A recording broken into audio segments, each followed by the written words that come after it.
6. True monogamy, pair marriage. Monogamy is monopoly. It is good for those who attain this desirable state, but it tends to work a biologic hardship on those who are not so fortunate. But quite regardless of the effect on the individual, monogamy is decidedly best for the children.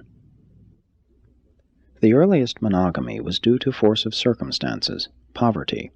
Monogamy is cultural and societal, artificial and unnatural, that is, unnatural to evolutionary man.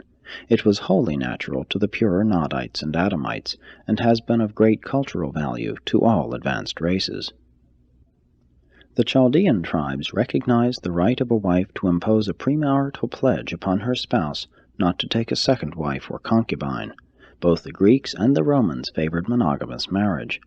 Ancestor worship has always fostered monogamy, as has the Christian error of regarding marriage as a sacrament. Even the elevation of the standard of living has consistently militated against plural wives. By the time of Michael's advent on Urantia, practically all of the civilized world had attained the level of theoretical monogamy. But this passive monogamy did not mean that mankind had become habituated to the practice of real pair marriage. While pursuing the monogamic goal of the ideal pair marriage, which is, after all, something of a monopolistic sex association, society must not overlook the unenviable situation of those unfortunate men and women who fail to find a place in this new and improved social order, even when having done their best to cooperate with and enter into its requirements. Failure to gain mates in the social arena of competition may be due to insurmountable difficulties or multitudinous restrictions which the current mores have imposed.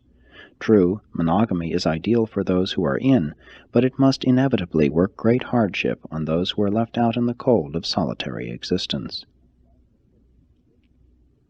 Always have the unfortunate few had to suffer that the majority might advance under the developing mores of evolving civilization.